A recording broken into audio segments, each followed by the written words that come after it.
Hi, welcome back to my channel and welcome to my 34-week pregnancy update. I feel like I end up starting these updates the same every single time, and I basically go, oh my goodness, how am I already at X amount of weeks already? I'm feeling like that again. 34 weeks. To me, it's like a date, it's like a number in my head that I kind of think, that's a heavily pregnant person. That's not just a pregnant person, that's like somebody that's pregnant and they mean it. I would definitely say that is the case for me right now.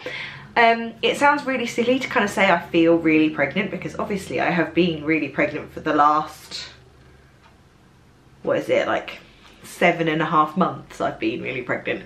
But I'm just really aware now every time that I stand up, and I kind of am a bit like, oh, like an old lady every time I move. And if I walk for very long, I just definitely, yeah, if I didn't know I was on the home stretch, I'd know I was on the home stretch, if you know what I mean. I just feel big and heavy, and yeah, just definitely feel like I am 34 weeks pregnant right now. I'm actually just fresh back from my 34-week check with the midwife. I said in my last video, which the link is for down there if you want to go have a look, not down there, like in the description box. That was a bit random. Anyway, yeah, if you want to go watch it, the last update that I did, I'd been to the midwife and my bump was measuring over, and they were umming and ahhing about whether I might need a growth scan. This time it's sort of plateaued out, so I'm still measuring on the big side, but I'm just inside my growth lines, so they're a bit happier about that. I'm happier about that. Don't really like the idea of having to give birth to a massive baby.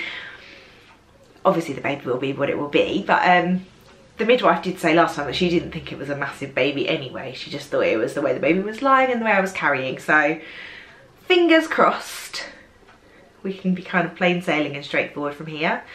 Saying that, not massively straightforward and plain sailing when it came to actually locating baby. You know, when they obviously feel around to feel your bump, and at this stage, like, I'm all bump, like it's just this massive, great big belly. And the midwife could not work out how the baby was lying. She was kind of feeling around for a really long time, and she just kind of keeps saying, I'm really sorry, I'm really poking and prodding you, aren't you? And you know, when she just got to the point where I was starting to think, where the hell is my baby and why can't you find my baby? Like, seriously, like, there's a massive bump there. How hard is it to find a baby in there? She suspects that the baby is currently lying back to back, because it was really hard to locate where anything was, basically. She couldn't really feel where there was a bum. She couldn't really locate the head, despite kind of getting her hands right down into my kind of pelvis. She couldn't locate where the head was. She's pretty sure that the baby is still head down. I also have an anterior placenta, which obviously makes it harder again to kind of find where the baby is. So there was a lot of kind of, I was just starting to get to the point where I was thinking, can you find my baby now please, because I don't really like this very much. And then she did, and she found the heartbeat, and she said the heartbeat is absolutely fine, it was just the baby was hiding. So fingers crossed baby will stay head down and flip themselves around, because I have done one back-to-back labour and I don't want to do that again. Because I'm now at 34 weeks, I had to kind of officially make my birth plan at this week's appointment. I think it would be wrong to say I'm anti-birth plan, but my birth plan has always been, with all of my children, to kind of go with the flow. I don't ever really go into it with any preconceived ideas. Obviously you go into it with kind of baggage from previous ones when you get to this sort of point, but I have never really been one to kind of over plan, because you just never know how it's going to go. I actually have a midwife led birth unit in my local town, which is where all my antenatal care happens, and then in the next town across there is kind of a big birthing unit, which has also got the consultant led care. So I basically have the choice, and I can go to either.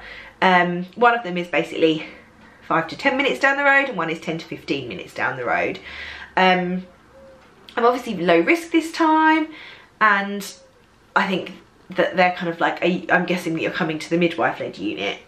At the moment, I think my heart is still saying, my gut is saying to go to the birthing unit, which I know sounds crazy because it's further away, but it's where I had all the others, and I feel like I would rather be somewhere where they can cope with whatever happens, whereas I started off at the midwife-led unit in my first labour and ended up having to be transferred anyway, and I just feel like, for the sake of 5 more minutes in the car, maybe we should just drive that little bit further. But there is kind of like a little like asterisk on that one, in that Quinn came very quickly, and they have basically said, you know, if you feel like things are happening really quickly, you're on your 4th baby, you know your body. Well, I basically have to drive past the midwife-led unit to get to the birthing unit, so I basically have both options up until the moment comes, really. But yeah, at the moment my birth plan basically consists of go to the birthing unit and see what happens. So with regards to how I'm doing, oh, sorry, I just had a heck of a kick then. In regards to how I'm doing, I'm actually still doing really, really well. I've basically, clearly, I look really pregnant now, and lots of people who clearly didn't know that I was suddenly going, oh my goodness, you're pregnant, I had no idea. And then asking how far along I am. And then they're going, you look so well for like 34 weeks pregnant. How do you look so? And I do generally, in myself, feel quite well. I'm still sleeping fairly well. Like I said, I feel a bit uncomfortable if I sort of sit down for too long, and I'm getting a bit more stiff and achy. But on the most part, I feel great. I don't really have any particular symptoms to write home about. I am going to the toilet more. Rich has been trying to make a bit more of a concerted effort to work from home so that he's just around a bit more, and he says every time you stand up, Lucy, you go to the toilet. And it is true. It's like I sit and I'm fine, and then I stand up and my bladder goes, whoa, you need to go to the toilet. So I feel like I live in the toilet at the moment. But other than that, it's fine, and it's not disturbing my sleep, so I kind of feel like I can wee as many times as I like in the day, as long as I'm still getting plenty of hours between the sheets. So I'm quite happy for that to carry on the way that it is for now. I would also say that in the last week, I have definitely noticed that my bump drops. Now, I wouldn't say that my bump has dropped. Like, I don't think I've dropped as in I'm ready to give birth imminently. But in the mornings, my bump feels quite high up. It can make me a bit breathless. And then in the afternoons and into the evenings, it drops down noticeably. So I will show you when I sort of show you my bump in a minute. But basically, like in the mornings, I don't have any sort of creases towards the spot of my bump. And then as the day goes on, I get these like creases where obviously the weight of the bump is like pulling down as the day goes on. And by the evening, I do end up walking a little bit like a cowboy and just generally feeling a little bit more like, oh, everything's a bit low down and uncomfortable, which is obviously a positive thing because we obviously want baby to head in the downwards direction. Maybe not quite yet, but yeah, that's definitely a noticeable thing that I have spotted in the last week or so. And baby now, according to kind of the apps and stuff, is about £5 now, they reckon. So since last time, they've put on another £1.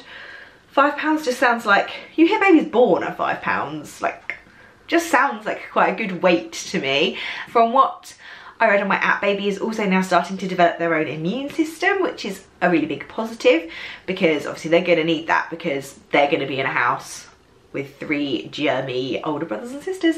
So they're going to need all the immune system that they can get.